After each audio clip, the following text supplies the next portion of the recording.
that coming through for everyone, it looks like? Yep.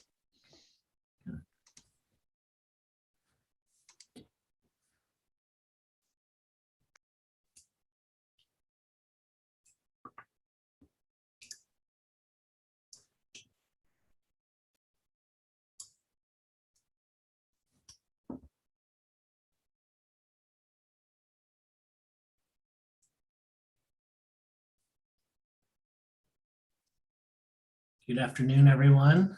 We're just gonna give a couple minutes for people to trickle in and get settled, and then we'll get started.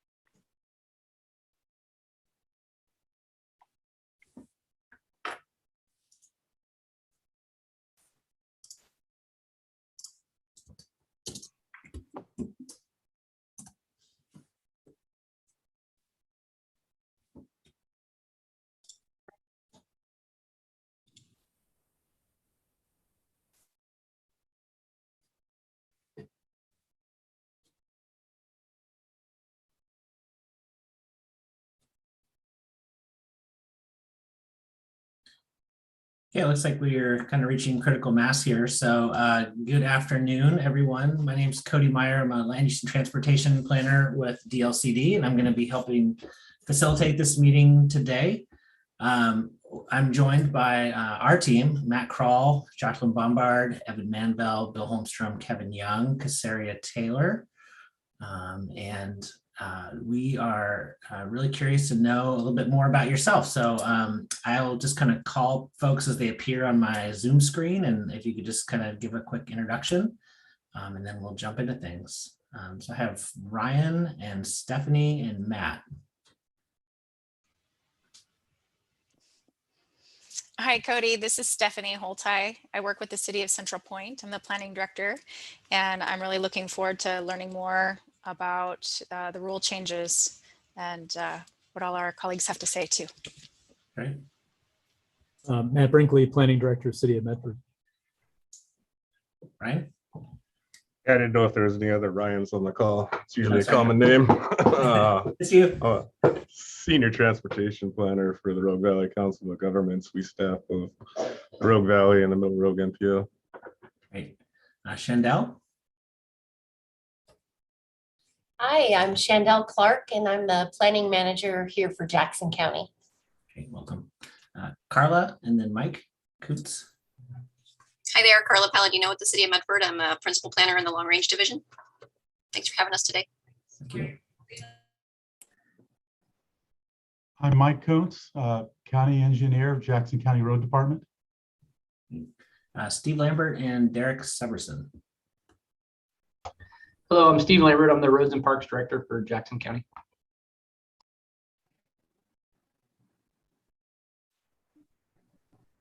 We can't hear you, Derek. It looks like you're talking, and your mute button isn't on, but we can't hear your voice. Sorry, the separate mic was muted.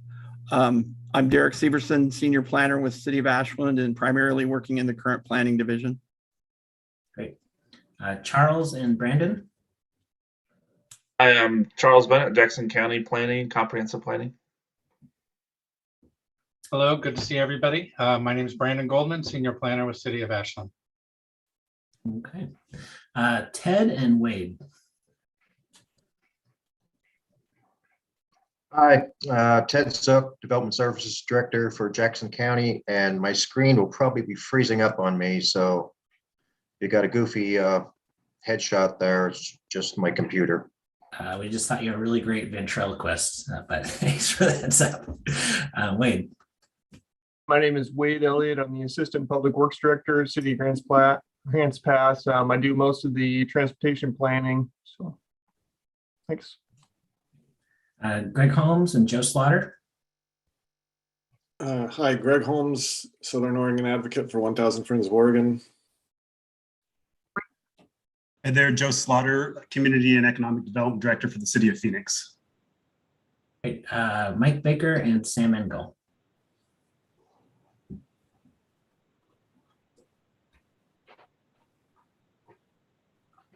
Go ahead, Sam. Well, hi, good morning. This is Sam Engel, or good afternoon. I am the Social Determinants of Health Director for All Care Health, mostly focused on food and housing issues. Great. And looks like we have Lisa C. And Mike, if you come off of mute at some point, just go ahead and jump in. Lisa.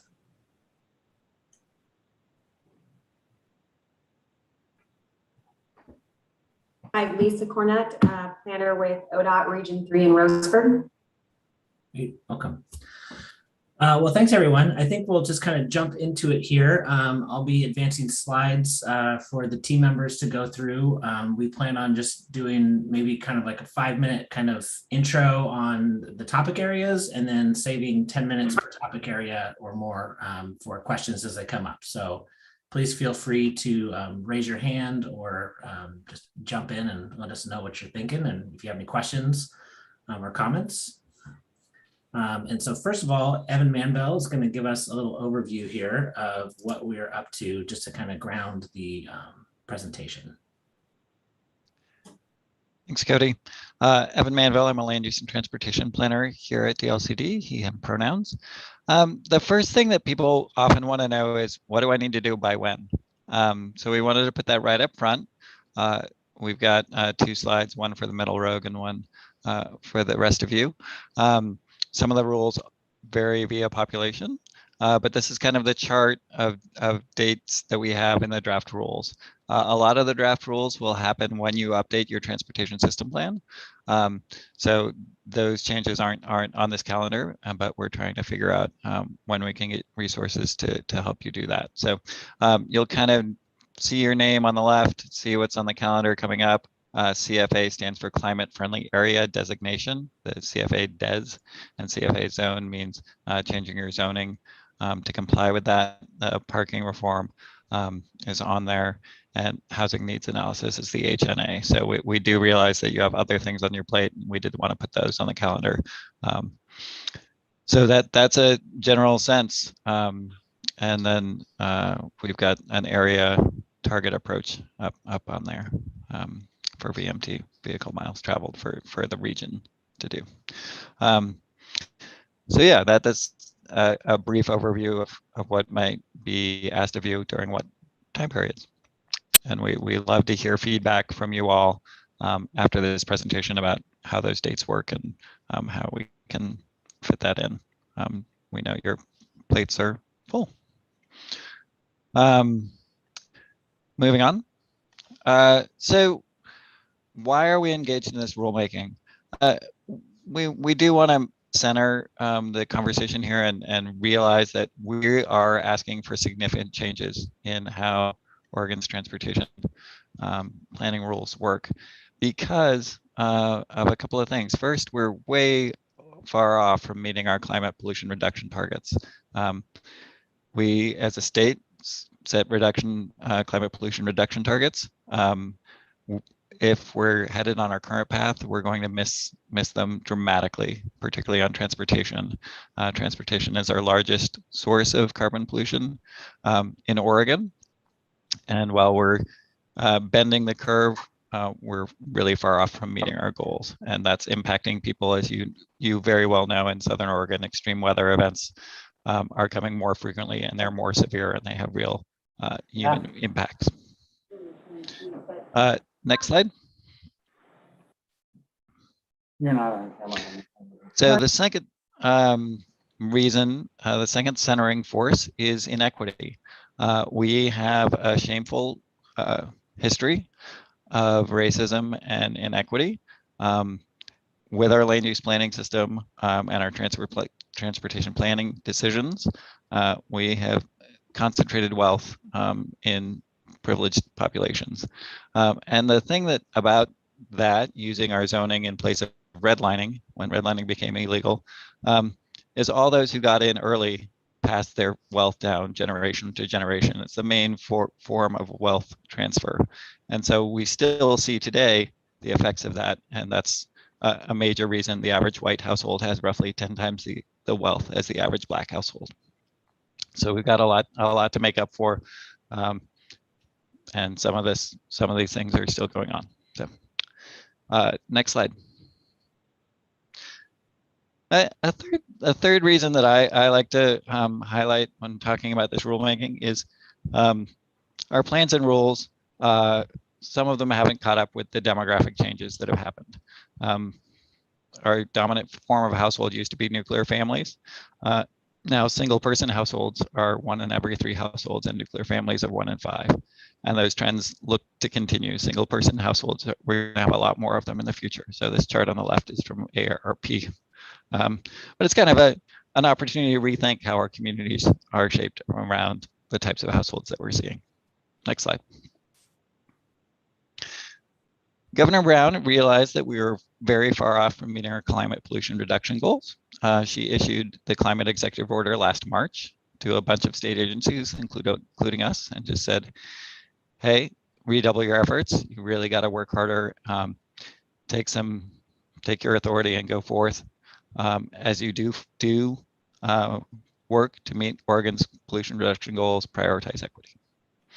She signified specific things for us to do, as well as other state agencies. And one of them is referring to what became this rulemaking. Next slide. Now this rulemaking is calling for a lot of more neighborhoods where people can get around without meeting their basic, meet their basic needs without having to get in a car. And those areas, we have them throughout Oregon already. We're just asking for them to be more numerous and larger. And if a third of Oregonians can live in areas like this picture of McMinnville downtown, you certainly have examples of this in Southern Oregon as well. They're just really ways that people can live and work and meet their basic needs. And they're often very attractive. People come and visit that part of a community when they want to have a pleasant experience. So not everyone's going to have to live in those sorts of areas, not even a majority of people, but we're trying to get more of those sorts of areas. Next slide. Now the rulemaking, we've decided to focus it on where most Oregonians live and where most of the pollution comes from. So the 8 metro areas, and really just the areas inside the urban growth boundaries in those areas. So city limits plus the county managed property inside the UGB outside of it. So those 8 areas, you can see the Middle Rogue and Rogue Valley are part of that. But areas outside those MPOs or urban growth boundaries aren't impacted by the rules. Next slide. As we set up an advisory committee for this rulemaking, we centered it on equity. We think historically we've done a really bad job as a planning profession getting diverse voices in the room and representing that represent the diversity of Oregonians. So we have a 40+ person rulemaking advisory committee that does better on that. We have representatives from those 8 regions, but we also have more racially diverse group, people representing people with disabilities, people experiencing homelessness, representing people experiencing homelessness, and so forth. They've been super helpful. Thanks for anyone here who's served on it. It's been a lot of work. We've had 9 meetings, and we're going to have 2 or 3 more. Next slide.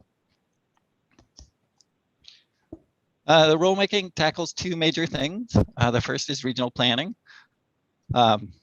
scenario planning. This is not on the short timeline for Southern Oregon, so I won't talk too much about that, but it's kind of a regional effort to work together and select the tools to meet your pollution reduction goals.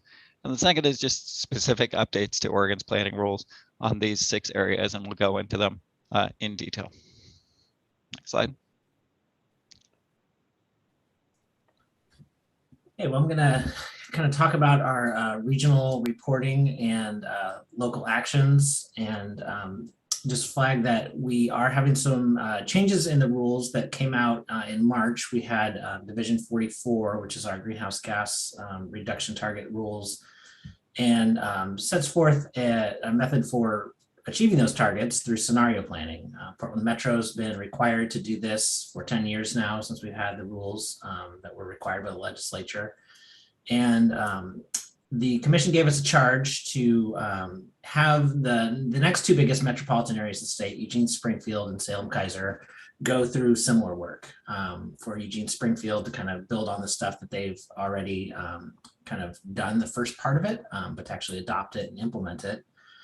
For everyone else, it was a kind of wait and see approach. And we came up with rules in March that were called the interim reporting.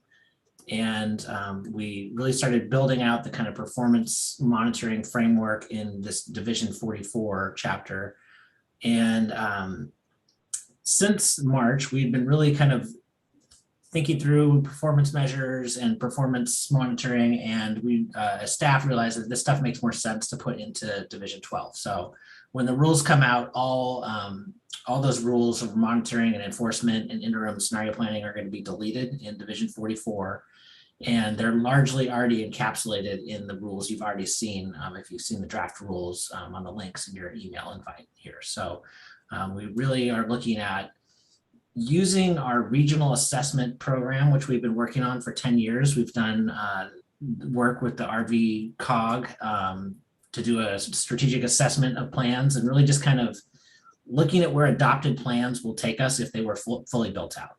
So what kind of greenhouse gas emissions might we expect? What other kind of co-benefits would occur? And then really just looking at the gap between those plans and then the greenhouse gas emissions reduction targets. So our proposal is to use that kind of regional assessment framework to inform the setting of local performance measure targets for cities and counties to report on. We put in a date that would be line up pretty tightly with the RTP for each region, because we feel like a lot of the data that comes into these performance reports is largely pulled from the regional transportation planning process. Not that you have to run the model, but just when they update these plans, they're gathering all this really rich information, and a lot of that can be used. So we're not saying it has to be with the plan, but we want it to be in the same general time frame so folks can kind of build off the efforts that are happening.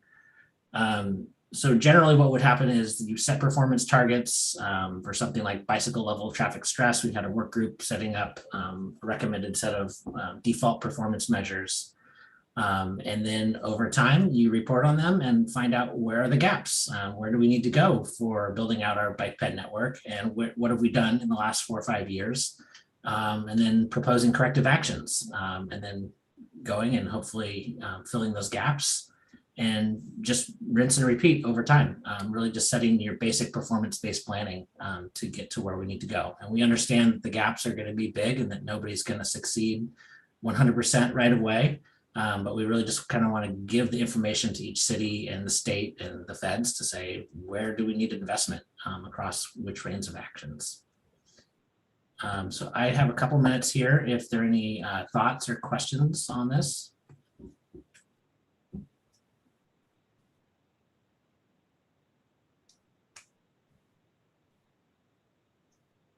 Mike. Yes, I go back to one of the slides that Evan had at the very beginning where he showed the schedules and regions.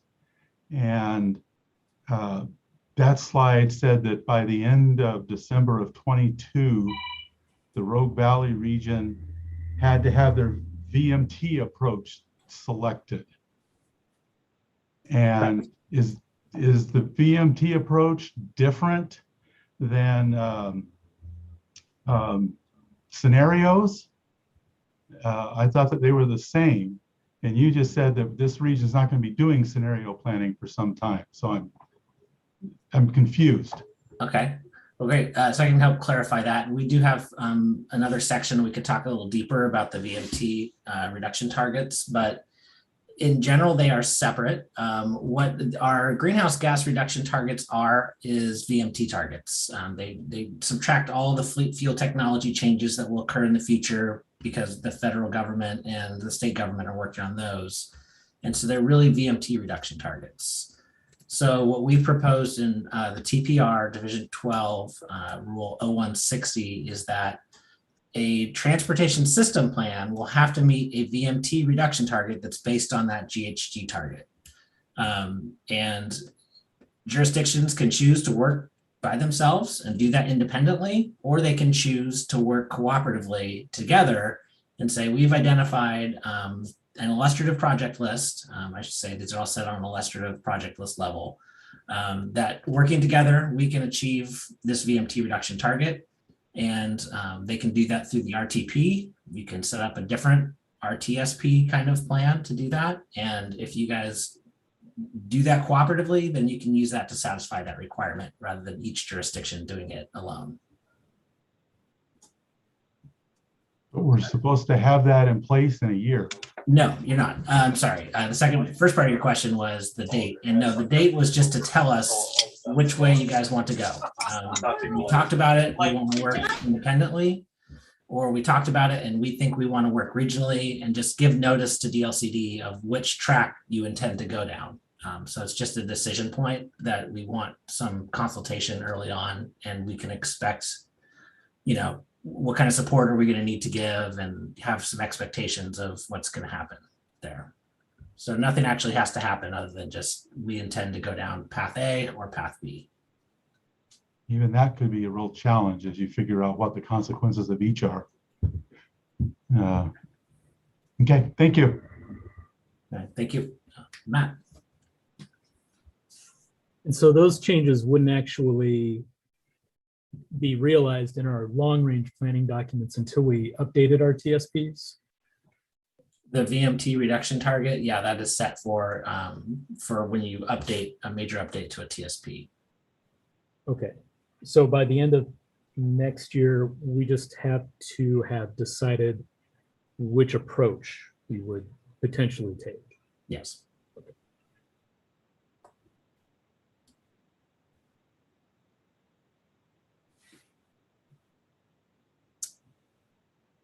Any other thoughts or clarifying questions on this section?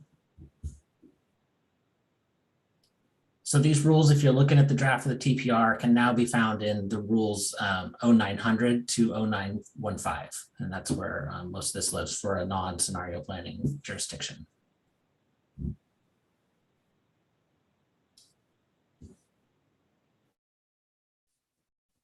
Great. Well, next we're going to talk a little bit deeper about some of the planning rules in that second part of the charge. And I'm going to turn it over to I believe it's Kevin to talk about climate-friendly areas. Thanks, Cody. My name is Kevin Young. I'm a senior urban planner with DLCD, and I've been working on rules for climate-friendly areas. If some of you saw the initial draft, I'm actually speaking to the second draft. So there have been some fairly significant changes to the rules thus far. Just going to kind of summarize what they are saying kind of at a high level. So what are climate-friendly areas? Let's start with that. So as Evan was talking about these walkable mixed-use areas, that's precisely what they are. Downtown McMinnville is a good example. Basically, the rules will require local governments, population over 5,000, to designate climate-friendly areas, and these areas would allow a mixture of uses: residential, office, retail, services, public uses. The areas need to be sized to accommodate at least 30% of the jurisdiction's housing needs. And again, that's for cities population over 10,000. The manner in which they're accommodating that housing need is not based, it's not the same methodology as you typically see in an HNA, where you're looking at past production and kind of extrapolating that production trend into the future. There's actually language in the rule that gets to potential building envelopes and calculating basically at build out, here's the amount of dwelling units we'd be able to accommodate within these areas. Within climate-friendly areas, there will be requirements for high-quality pedestrian, bicycle, and transit services. Again, our goal is to get people out of the single-occupant vehicles, provide more transportation choices for people who live and work in these areas. Also, parking management requirements within climate-friendly areas. Another change is that the rules have been amended to allow abutting high-density residential or intensive employment areas to be included within those climate-friendly areas, even if they're not a mixed-use area. That level of intensity helps to support the goals of the climate within a climate-friendly area. And then the the rules have been revised to allow local governments choice. They may choose to adopt either prescriptive standards or may choose an outcome-based standard, which I'll explain in just a minute. Next slide, please. So this chart kind of summarizes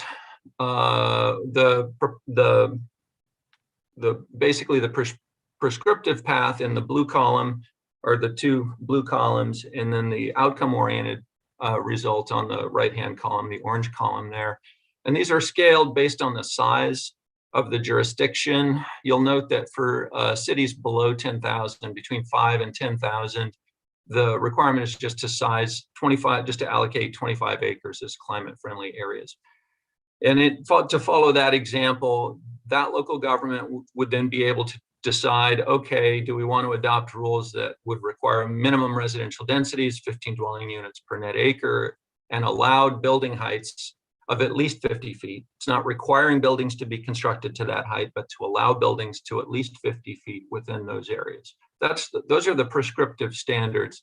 Alternatively, a local government can, if they feel they have a code that will achieve these goals, can basically say, hey, we think this meets it, or they may be developing a slightly different code that will achieve these goals. And the charge there would be to demonstrate that the zoning code provisions would be sufficient to allow for 20 homes and jobs per net acre. Obviously not on an individual acre basis, but generally within these areas, that's what the level of intensity we're wanting to see. And as you can see, that scales up as the size of the city grows.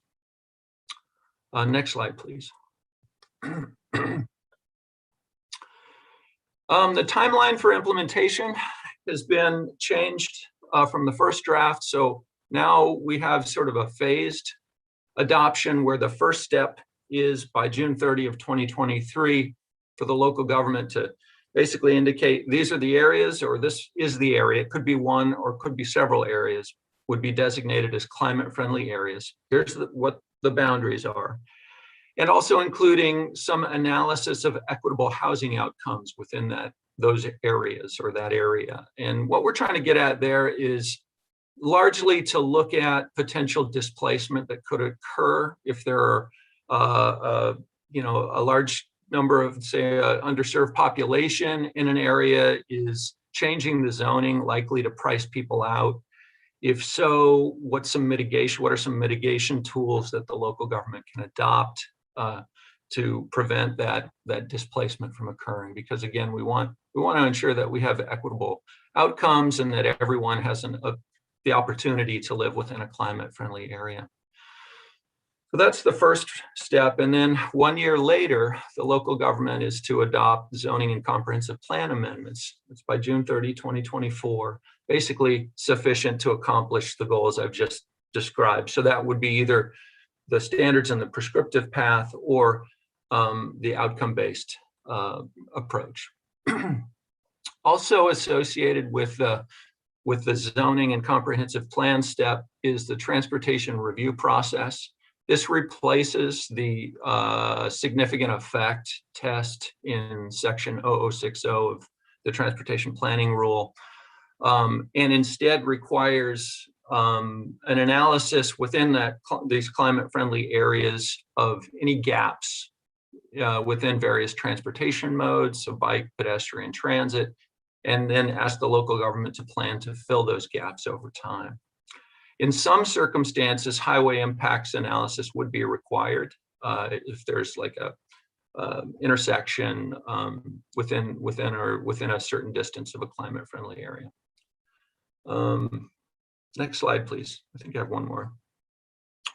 And then lastly, there are some housing rule amendments that are also associated with this work. Firstly, those of you who are familiar with the new housing production strategy requirements coming out of House Bill 2003, basically local governments, cities over 10,000 will be required to monitor and report on housing production every 8 years within the two Southern Oregon areas.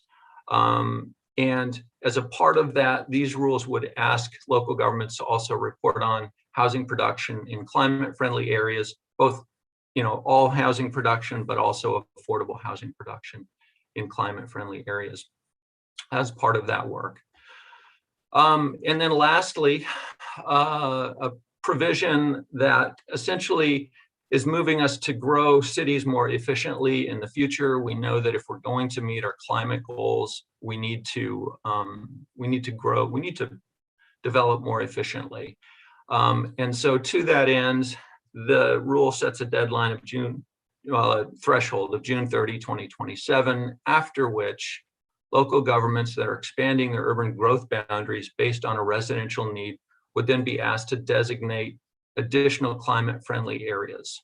And the area needs to be sized to accommodate half of the units identified for the residential land needs, but the climate-friendly areas do not necessarily need to be in the UGB expansion area. They could be anywhere within the local government's jurisdiction. So that's an awful lot I just covered in a short amount of time, and I'm available for any questions or comments that people have. Matt. Oh, sorry. Yeah, thanks, Kevin. So I'm going to present on climate-friendly equitable communities to our city council on Thursday night. And I know one of the questions that I'm going to get on this part of the rule and many other parts of the rule is, where do the numbers come from? So you sort of referred to how you would go about calculating the area for a CFA. If you can you kind of walk me through where those numbers come from? So I understand 900 square feet average for an apartment, but where's the 30% come from, first of all, and then the 30% of the total square footage?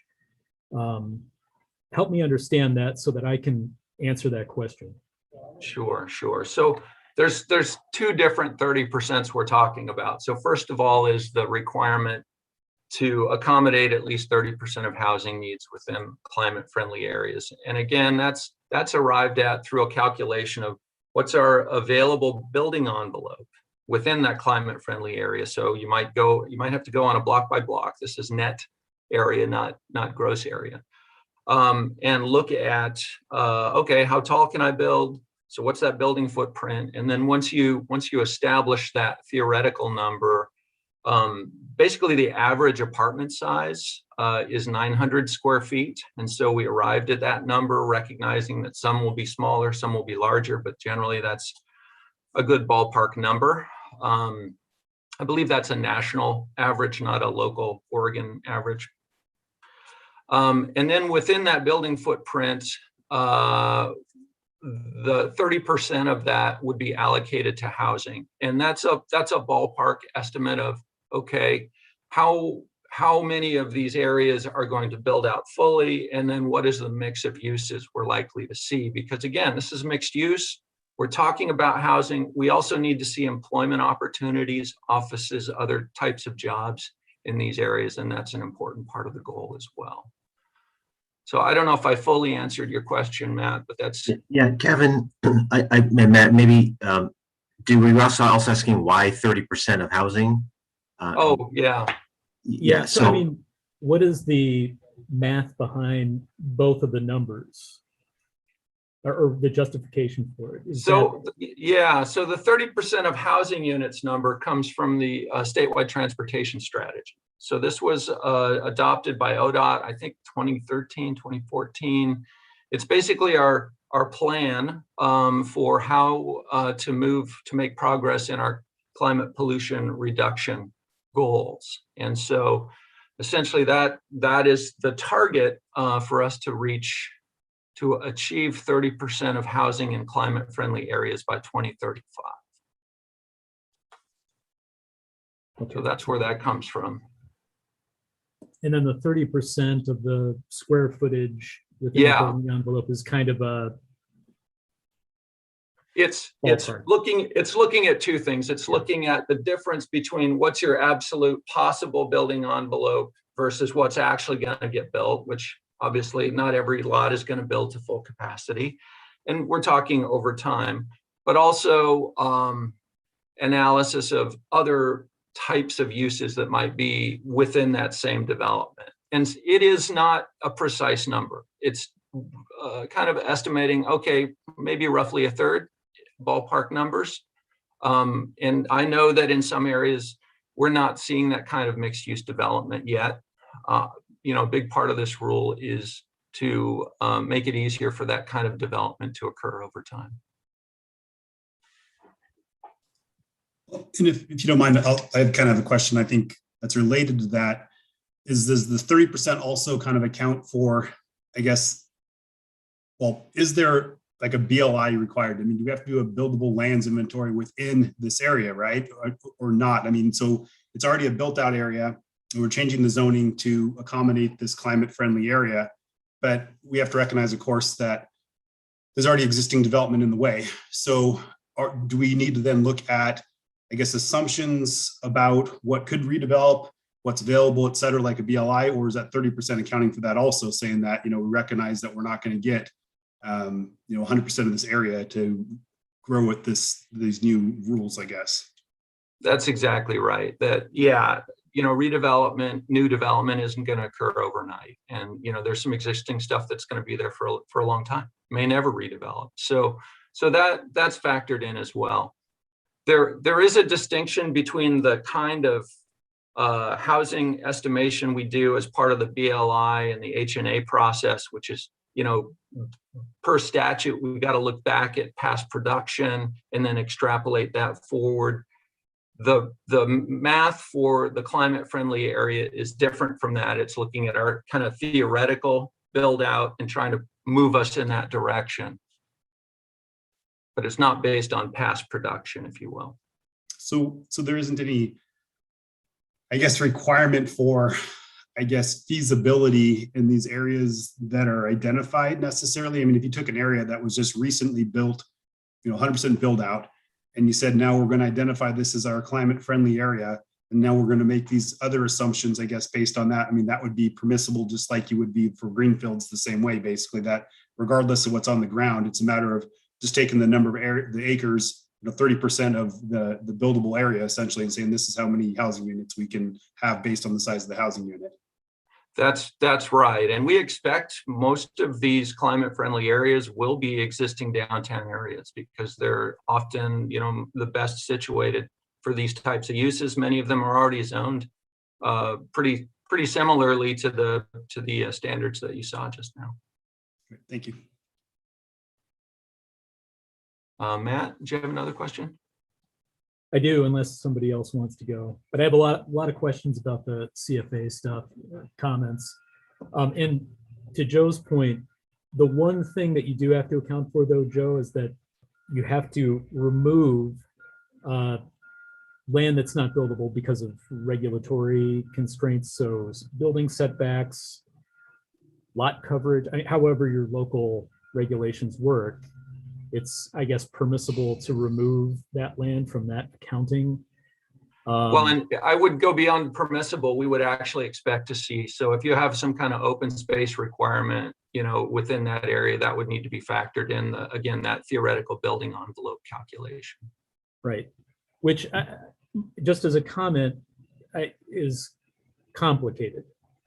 And I do have a concern about, particularly for smaller communities that don't have the resources. Virtually no community in Oregon has Arc Urban right now, or has staff who are trained to use Arc Urban, which would make this pretty easy to do. But without that, it's not. So it's a considerable amount of work. My other question, though, gets back to this whole relationship between a housing capacity analysis and the climate friendly area. Aside from the feasibility issue, which I think Joe makes a good point, you know, and we are looking at this over the long term. Of course, we'll be reporting on our performance every year in a minor report, and then every 3 years, depending on the timing for your RTP, every 3 years or something like that.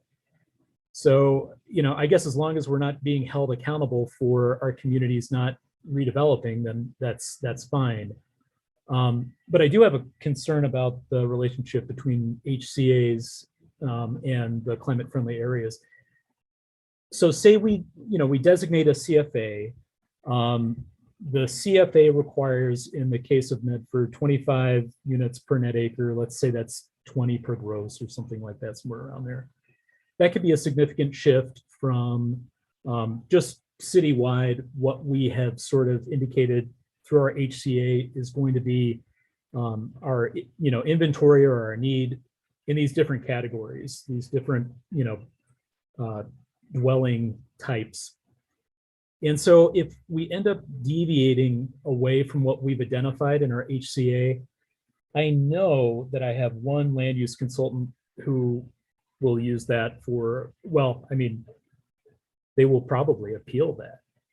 And so as we're looking at doing comprehensive plan updates and the development code updates to implement climate friendly areas, I see that as potentially being a problem. But maybe the CFAs won't be extensive enough to really create an issue and really shift what we are saying we are doing with our housing mix over the next 20 years in our HCA.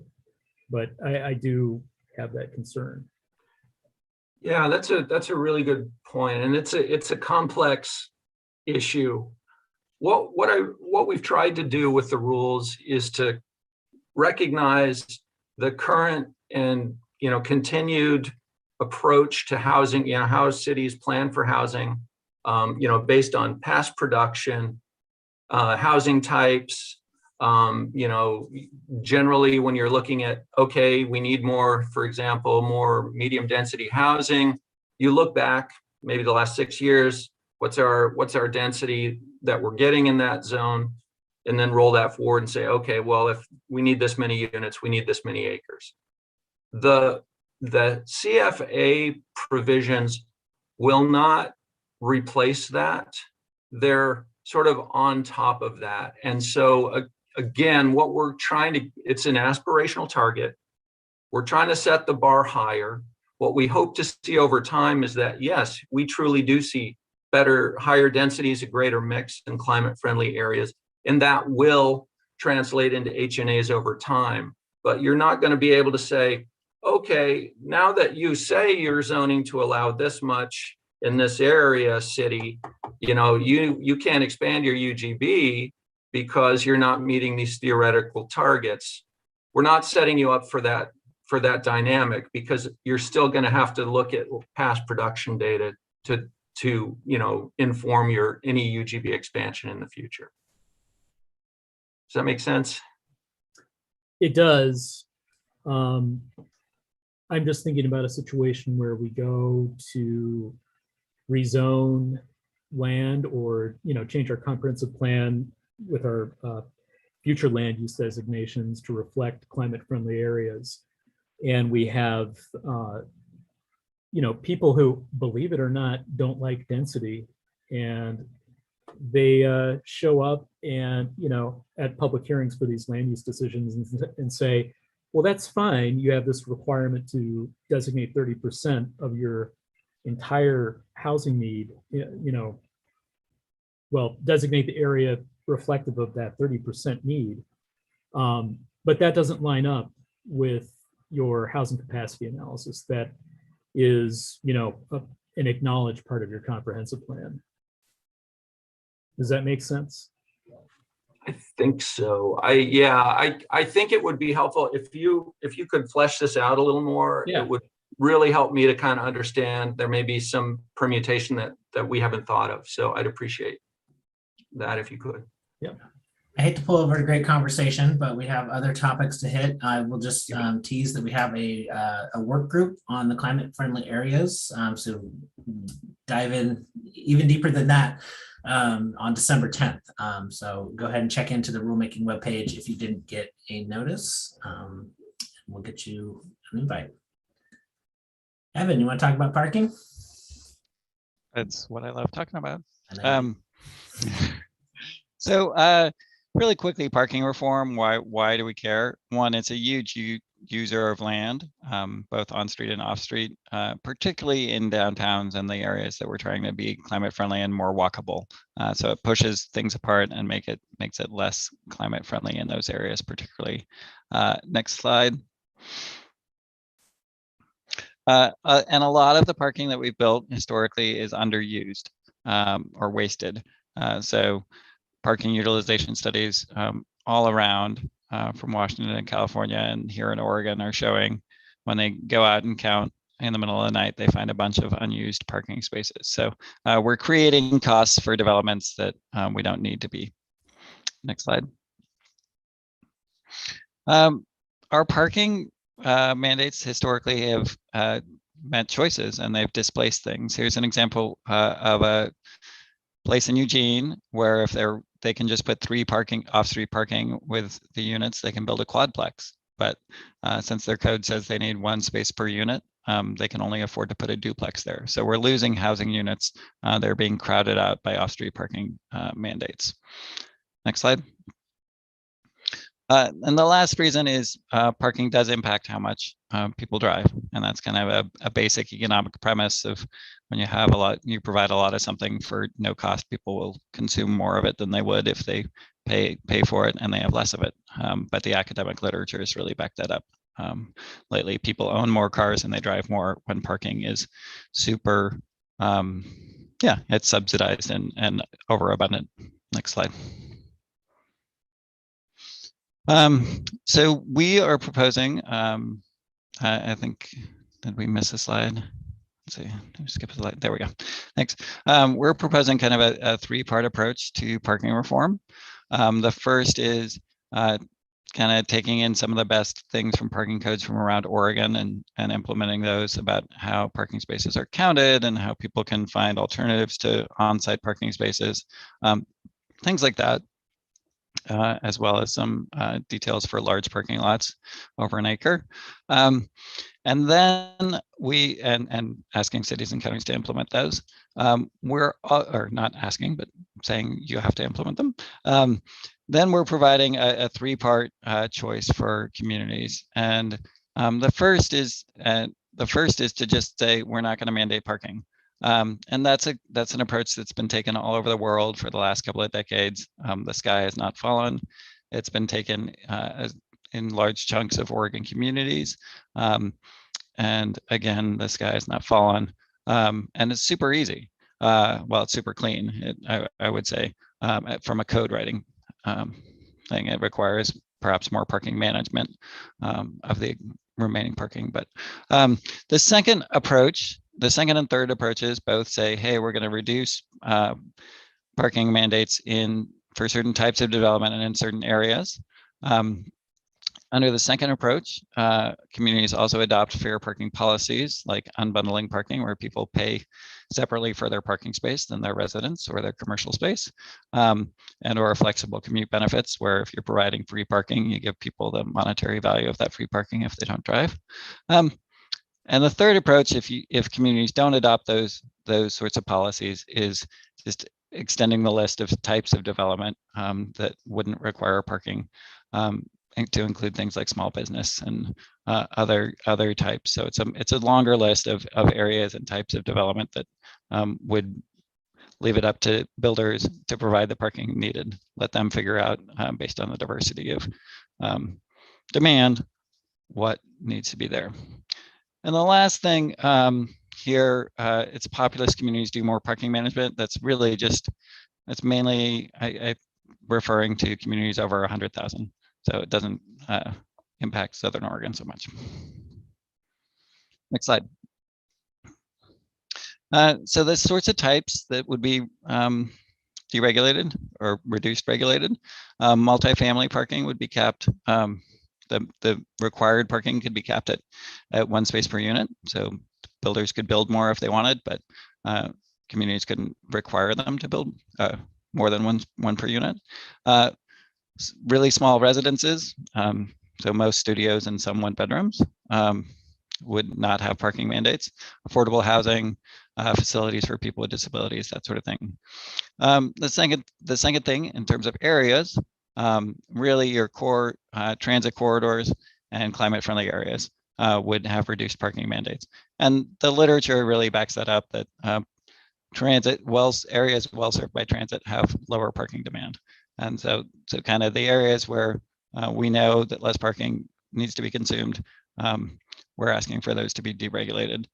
There are a couple of options under climate-friendly areas, but along transit corridors, it would just say, yeah, people build what they're going to build. You can't require it. Next slide. The other element that's tucked into the parking section of the rules in 410 is EV charging. Oregon has a goal to have 90% of new vehicles to be EVs by 2035, and we're going to need to charge them.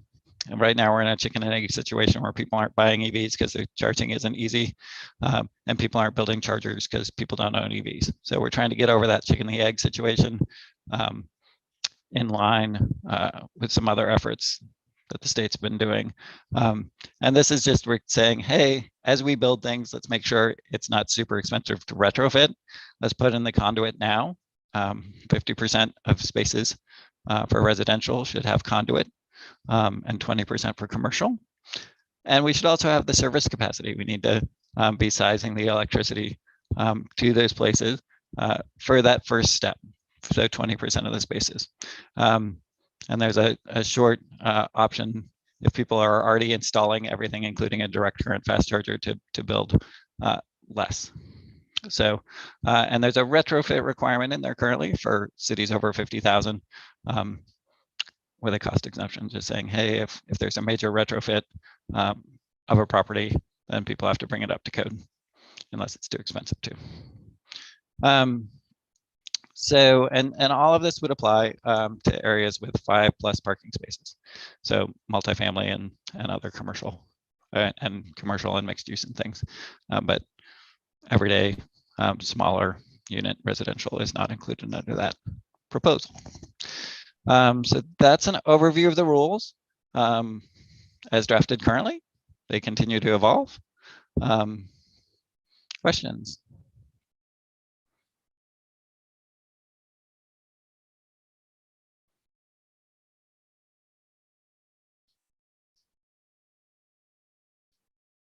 Okay. If you have questions outside of this, certainly happy to answer them, or if you have suggestions for the rules. We are also having a parking reform work group on Wednesday. So if you want to come to kind of a technical line-by-line looking, it's Wednesday from 9 to 11. And again, you can visit our webpage and get an invite to that. Great. Thank you, Evan. Bill Holmstrom, you're on deck to talk about the TPR. Yeah, thank you, Cody. Bill Holmstrom, I'm the agency's Land Use and Transportation Planning Coordinator, and Kevin and I are the co-staff managers of the rulemaking project. So we're very happy to be with you today, and pleased that you were able to join us, and hopefully you're able to help answer some questions here. So I'm going to go over some of the transportation planning shifts that we're talking about in these rules, going over a couple different kind of elements of what we're talking about for that. But first of all, before we get too far, I just want to talk about where we've been. The transportation planning rules, folks might be familiar with, they've been on the books in one form or another for almost 30 years now. Oregon has required coordinated land use and transportation planning in the state since the 90s. You know, so what we're talking about isn't necessarily new, but we know, you know, what we've done so far is not bad. It's been good, but we know we need to do more in order to meet our climate and equity goals. As Evan talked about earlier in the presentation, there's a big gap, especially in our climate goals, between where we're going and where we need to be. So we know. I don't want to discount the work that we've done so far, and jurisdictions around the state have done a lot of good work over the years, but we know we need to shift and do things a little bit differently in the future. Build on what we've got, move forward. Next slide, please. So a couple of different threads that we're following in order to accomplish our goals here. One of them is really to look at making sure we're prioritizing focusing on planning for ways of getting around other than just having to drive a car. We've done a very good job over the last half a century or so of building plenty of streets and roads for people to drive around on. You can get from here to there if you are able to afford a car and have the ability to drive it, the physical or ability to drive one, which is not everybody, right? There's about a third of adult Oregonians, is my understanding, that, or just third of Oregonians, I'm not sure, Evan, that can't drive a car. They're not old enough. They don't have the ability or the wherewithal to be able to drive a car. So that's a lot of people we're leaving behind by focusing maybe exclusively or almost exclusively on driving. So we want to make sure that we're focusing on completing and developing our pedestrian networks. That includes facilities for people that are walking, but also people that use mobility devices. Our bicycle network, which is for people riding bikes, of course, but also there's a range of other mobility devices coming out now that are being invented and developed. Scooters, electric bicycles, other kind of small scale electric vehicles that operate kind of at that size and scale and the speed of a bicycle that aren't a car, but they're smaller than that. One-wheeled skateboards. There's all sorts of things out there that kind of fit in that category. And so we want to make sure we're building a complete network for that, although we're just calling them bicycles, is really more than that. And then also our public transportation networks. We know it's critical in order to meet our goals that we have substantial increases in how our public transportation network, both within and between our communities. Our goal is to create a plan for connected, safe, and complete networks that are able to serve a variety of uses, so people are able to get around and meet their daily needs without having to drive a car. I'm not saying you can't drive your car. Of course, we're still going to require planning for a complete street network as well. But this is to give people some more choices in how to get around. We're prioritizing, in particular, climate-friendly areas. Like Kevin talked about, these are places where we really want people to be able to meet many of their daily needs without having to drive a car. We want to make sure that we're focusing appropriately in neighborhoods with underserved populations. These are places maybe that in the past have received, been underinvested, have had maybe investments that harmed the community, or just have had the wrong types of things happen. And we want to make sure that we're paying a different kind of attention to those places, and that we're providing opportunities for folks who live in those places. And of course, we want to make sure that we're accessing key destinations so that people are able to get to work, to shopping, to medical appointments, to school, all sorts of things that people need to do on a day-to-day basis, that we're able to connect to those places in a way that makes sense. Next slide, please. So another part of what we're trying to do here is to make sure that we're thinking a little bit differently about how we do our project selection within the transportation system planning process at the local TSP level. We're asking local governments to select projects based on a variety of prioritization factors, and we have those in the rules about what kinds of prioritization factors you need to look at. How exactly those are weighted and put together is up to you, but we do ask in the rules that you consult very closely with those underserved populations in your community to make sure that we're working to meet their needs, and when we're putting together those prioritization factors, which might be a little bit different than sometimes the voices that we're used to hearing from. So we need to take that seriously. When we put together, first of all, an illustrative list of all the different projects that might be built, and then later on a financially constrained list, we need to make sure that those lists together, the list of projects we're putting together, the plan meets the climate goals. So for an illustrative list, that means that it has to meet the VMT reduction target for that whole illustrative list. Now, we don't expect all those things to happen within the planning period. That's why we have a financially constrained list as well. That has to be designed to reduce vehicle miles traveled. It doesn't have to meet the target. That's very difficult to do, or practically impossible with the limited amount of funding that would be available in a planning period. So that's why we've designed it that way. And the last piece of what there's a lot of different pieces here, but the last kind of big piece we're talking about today about what we're doing differently in transportation system planning is we want to change how we measure success in the transportation system. And right now in most places, every place I can think of around the state. The way we measure success in the transportation system in terms of when we're looking at changes to land usage or something like that is we look at either a level of service or a volume to capacity ratio. So that really measures how many cars can get through an intersection in the peak period. There's more values that we have for our transportation system than just that, right? We want to make sure that we've got a safe transportation system that's connecting people to places, that's connecting freight to where it needs to go. There's just a lot, more, safety, accessibility, connectivity, than just moving cars to an intersection.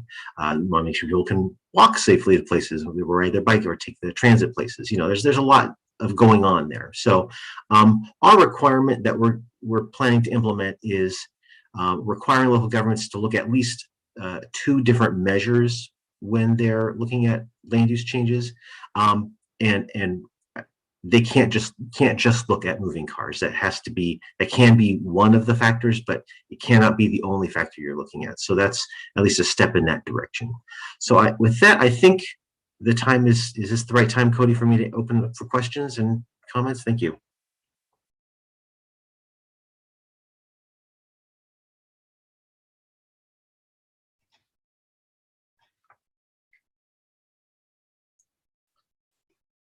Brandon, I see you. Yeah, I don't have the hand raised feature on the Zoom screen. Old school. Nonetheless, appreciate the presentation. It's very exciting to see where the transportation planning rules are going. Your last comment about the variety of factors made me think about level of service in terms of calculating vehicle trips through intersections, as you mentioned. Are there going to be, is there going to be an effort to look at those other factors, bike, ped, transit, availability and linked trips in terms of reducing the number of vehicle trips per dwelling or per commercial business for use in models that then are used to calculate what improvements might be necessary to an intersection? The reason I ask is in doing a neighborhood center mixed use area where we anticipate a number of residents would be occupying and working within the same area, nonetheless, through the TPR rules, you're in a position to show that each of those dwellings produces a maximum number of vehicular trips per day. So I don't know if that question is clear as to whether that's being looked at, and it comes to mind because of the climate friendly areas that also, if they are successful, theoretically, there'd be less vehicle trips per household than those averages currently used in the models. Yeah. Thank you, Brandon. I think that's right. It would be useful to update our tools to reflect where we're heading, and I know that's some work that folks at ODOT are looking at. Cody might have more details than I do. He's usually a little bit more plugged into that piece of it, of the modeling piece, than I am. I don't know, Cody, what do you think? That's not something we're going to address directly in our rules. We're trying to really keep the rules agnostic in terms of use of specific tools or anything like that. So we don't talk about trip generation at a site or anything like that in the rules. That's really left to local governments and other folks who are doing that work to really put together those tools and make those determinations about what that looks like. But ideally, yeah, things would move in that direction in terms of what are we assuming happens at these land uses and what the kind of trip generation looks like. Cody, I don't know if you have anything else to add to that. No, got it. Thanks. Go ahead, Carl. Thanks. Off of that point about modeling, we need to be real careful about what we're expecting from our models. Most MPOs, most state DOTs utilize the census for years, for decades. The census got rid of its long form in 2010. And at a recent AMPO conference with census reps, they're getting rid of a lot more information this go round. So models run on data. If you don't have the data, you don't have a model worth a damn. And unfortunately, especially in the smaller areas, we will not have the data. It's just not going to be there. So I'm trying to understand how do you guys calculate VMT and emissions? And how do you identify low income, the disabled and the aged if we don't have that data? We found out last month the census is now only going to publish on a county-wide basis, not block groups, not blocks, county-wide basis. That doesn't give you any information that is useful for modeling. So unless there is a massive investment in doing surveys statewide on a regular basis, not every 10 to 13 years, 5 to 10 years, you are going to have a lot of models that are really good. We have one very good model down here in Southern Oregon. We don't have the data to support it right now. And we don't, or rather will not have that data moving forward. So how does DLCD intend to address that issue? Well, it's a great comment, and I really just feel like that is kind of an overarching problem, that we're making decisions today with tools that are going to be running out of data. Then we should be trying to do something that gets the outcomes that we want to go, and tackling those data gaps when they come. I know I do sit on the Oregon Model Steering Committee, and there's a lot of work going into this next household activity survey, and a lot of energy going around to do that. We have been working very closely with ODOT on the proposal for the VMT reduction targets. They've been doing some testing through the statewide model, and we believe that this is doable. It's something where we feel pretty confident that it's an achievable method to put out there with the right sideboards on it. And we really, like Bill said, we're giving folks the opportunity to show us what it will take to meet the state's greenhouse gas reduction targets. So you specifically see in that rule, you can show it, use policies, use projects that you don't have money for right now, but show us what you'll need to get there so we can start moving in that direction.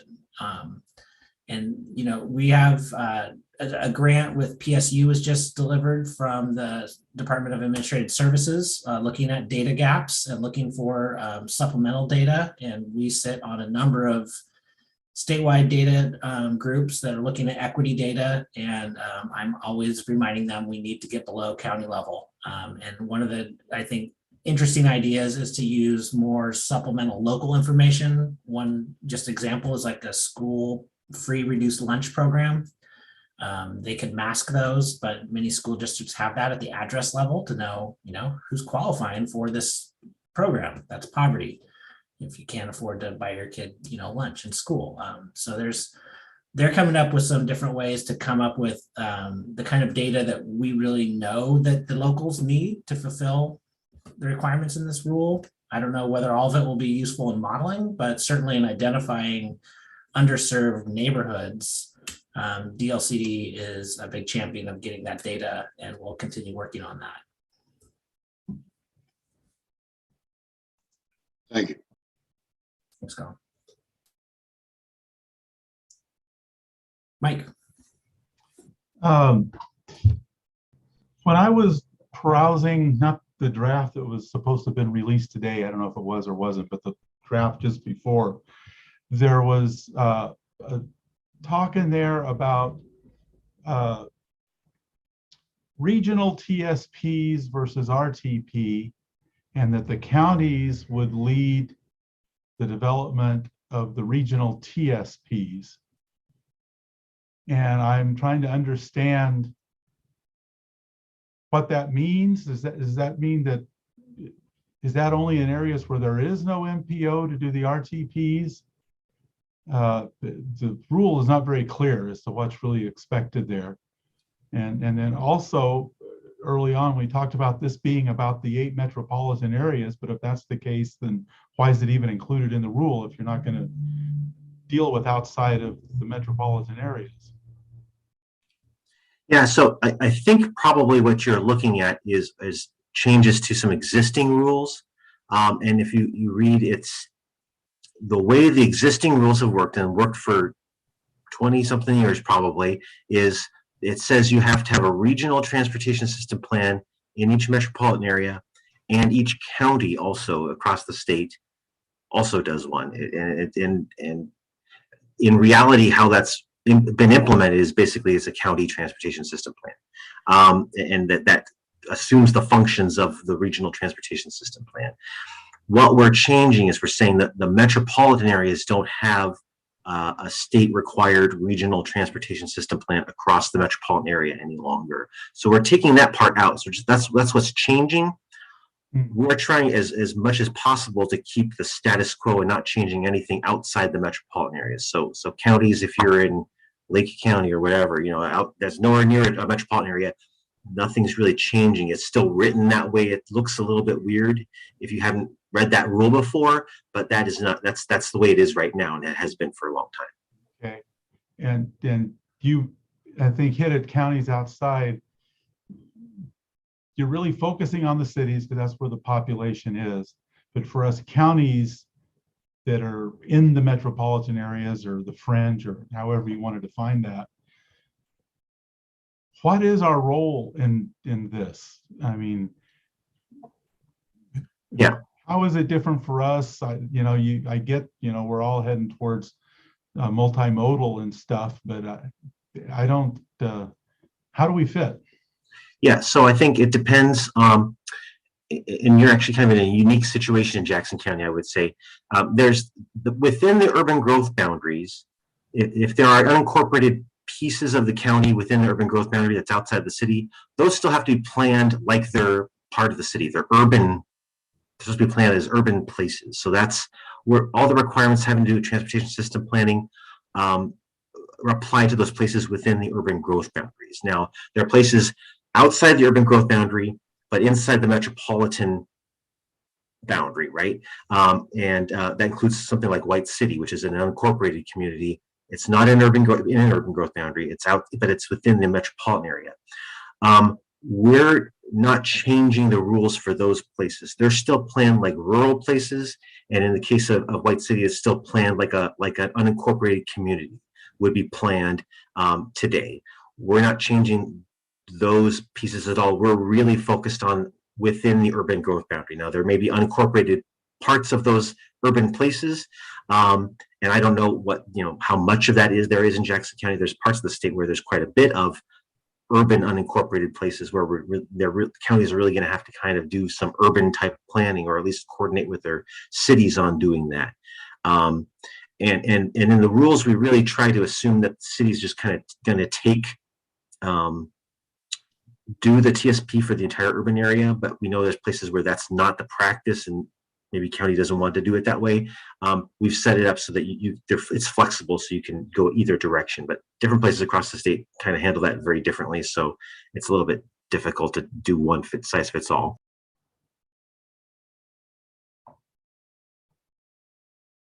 So it's starting to sound like, except for some isolated spots, there's not much different for the counties in this situation. It's really just within the urban growth boundaries that we're focusing our work, because that's the urban places where we expect the changes to happen.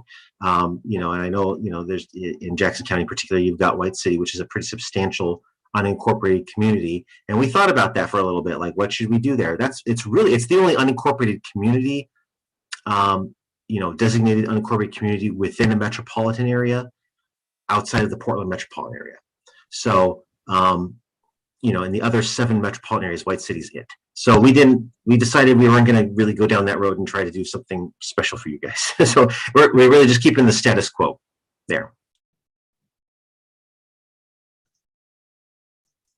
Matt, I see your hand. Charles, you had your hand up earlier and kind of on off. Do you want to jump in here quick?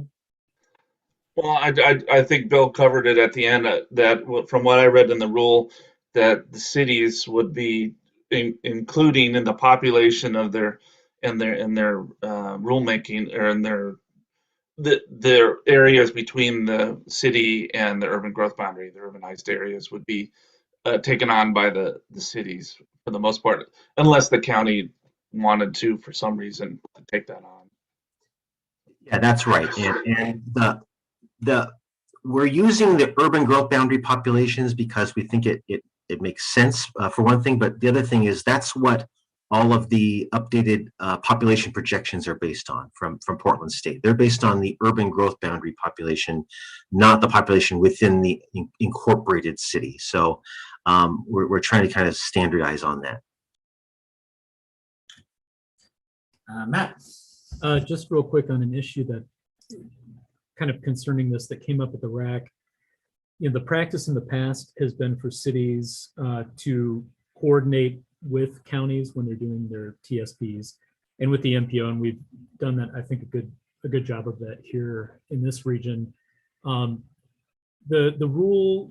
proposed rule is there's some parts of it that are a little bit, I guess, ambiguous on this, and I just wanted to confirm that it is not the expectation that counties and cities would be kind of co-adopting TSPs. In other words, we wouldn't, adopt our TSP up after it's updated and then need to go to the county and have them adopt our TSP or some component of it into theirs. Yeah, I think that probably gets at the specifics of your agreements with the county, and like I said, different places around the state have wildly different ways of handling this, and how they handle those places that are unincorporated but within the urban growth boundary. There are places where the city has the ability to do that, is my understanding. There are places where the county wants to have approval over everything that happens in those places. So I think it's a little bit vague, maybe because it's just so different in many different places. But if there's an opportunity to make some clarity there, and I can coordinate with our the Department of Justice and our attorney on that to make sure that it's legal, then I'm happy to do that. Yeah.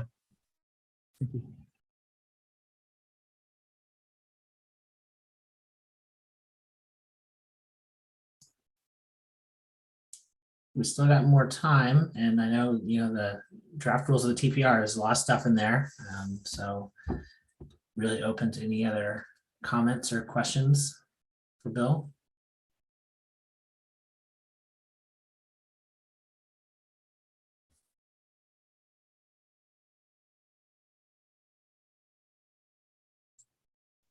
Carla.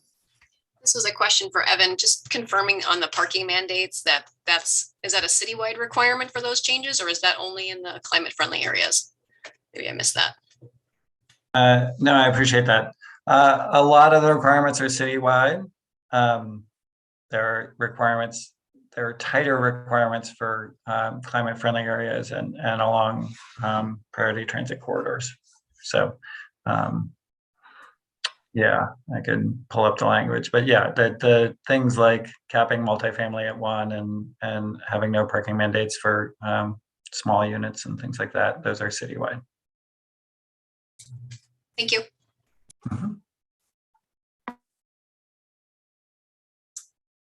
And any other questions for any other part of this that kind of came to you? We're happy to open up a little bit here. Shandell? Yeah, I don't want to belabor the point, but I wanted to bring it back to White City for a second. Based on population, it seems like we may need to establish a CFA there, but on the implementation timeline, it just identifies parking. So I want to be real clear about what we're doing in White City. Yeah, just to be real clear, White City's unincorporated, right? It's outside of an urban growth boundary, so it's an unincorporated community. It's an urban unincorporated community under Division 22, I believe, of the rules. I was a county planner 14 plus years ago now, so it's been a while, but nothing's changing there. Our rules apply within urban growth boundaries. Fantastic. Yeah, so that's, like I said, that's really the only place. And I said outside Metro, but now that I think about it, all the unincorporated places I'm talking about in Metro are inside the Metro UGB. So, yeah, I mean, White City's kind of it. So, we didn't necessarily need to go write a special rule just for you guys. So until they incorporate or get brought into an urban growth boundary or something like that happens, then that's how it is for now. Yeah. Okay, great. Thank you.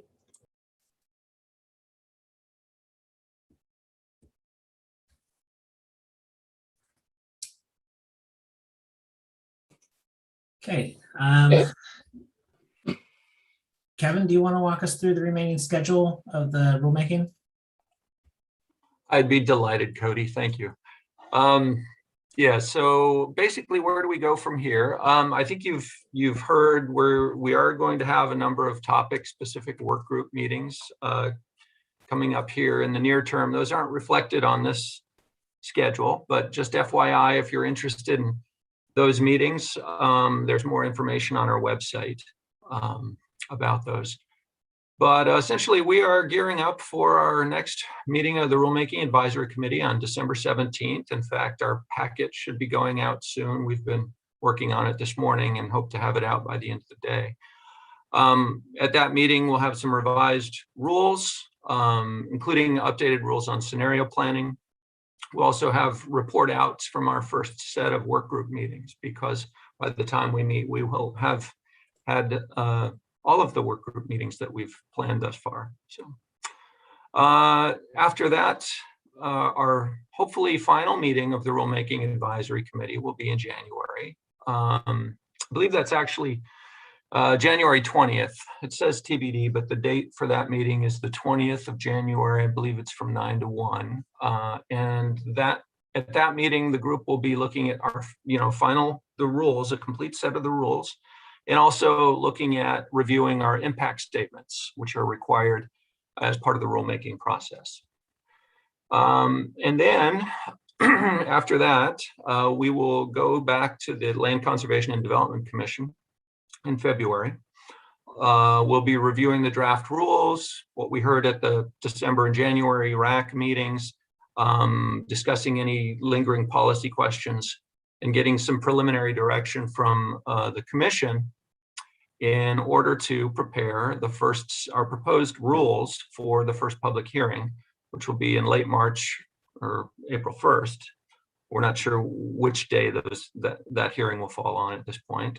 So that'll be the first hearing with the commission, and then a final rule adoption in May. So that's the schedule. I forgot to mention after Bill's talk, we are having 2 work groups on the TPR this week. One on Wednesday, which will be kind of like the transportation system planning in general, and talking about some of those prioritization factors and kind of how do you put together the TSP. And then on Friday, diving into like the modal elements of the plan. So how do you do planning for bike and pedestrian, or how do you do streets and highways? That'll be on Friday. And all the information is on the rulemaking webpage if you'd like to get an invite to that. And I should add, the climate friendly areas work group will be meeting from 9 to 11 on Friday, the 10th as well. I also mentioned in the chat, we'll be sending out a follow-up survey after this meeting, just to get some, any additional thoughts you've had after you've had some time to think about the meeting. So look for that email coming out.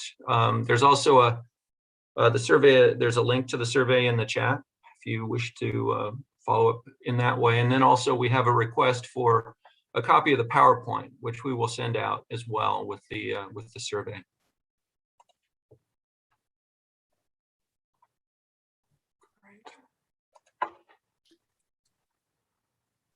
All right. So I think a couple of us, we can hang out for a couple more minutes if there's any burning questions that anyone has, clarifying confusing things that have been written, or any comments you'd like to drop for us, or we can hand back a couple minutes of your afternoon.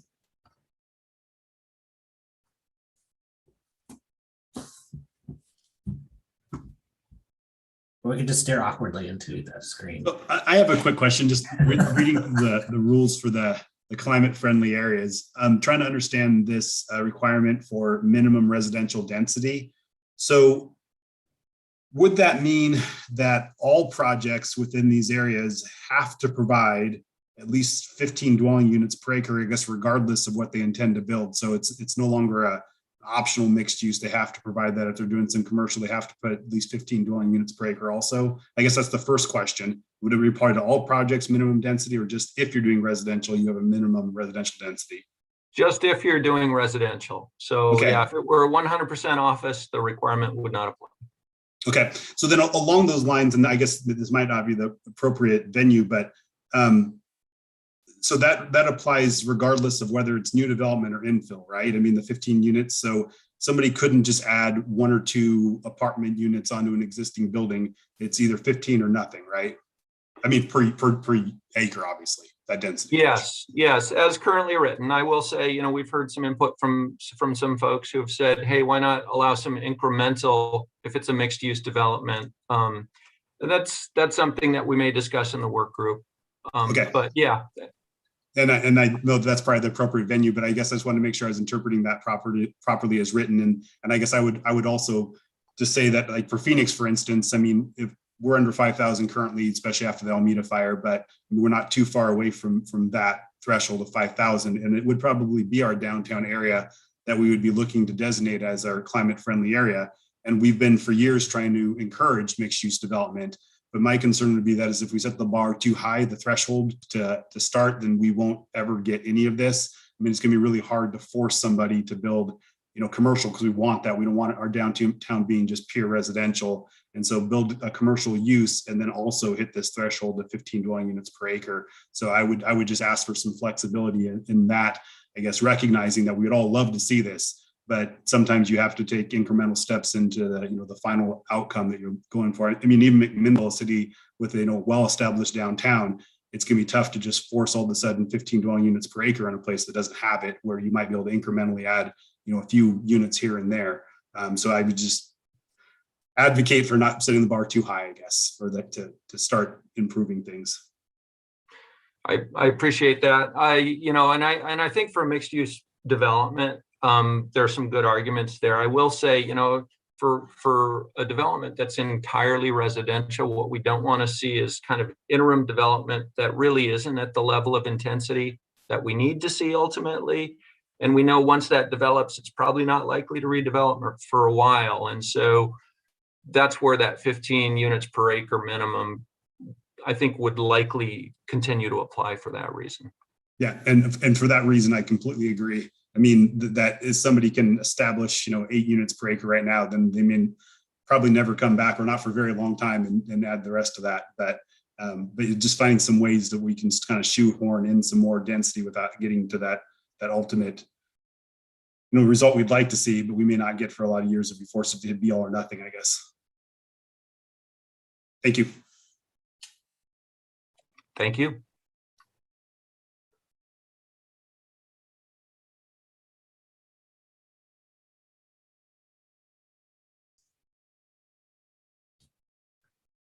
Okay, well, if there's no one else wants to speak up, we just really want to thank you for taking the time out of your afternoon, and we know you're busy, and being a part of this process and helping us learn and grow these rules. They're really, sometimes we say there's like 8 authors of the draft rules, but I think there's more like 800 as we're getting to poach the best ideas from around the state, and really helpful to kind of workshop this stuff with the professionals around the state.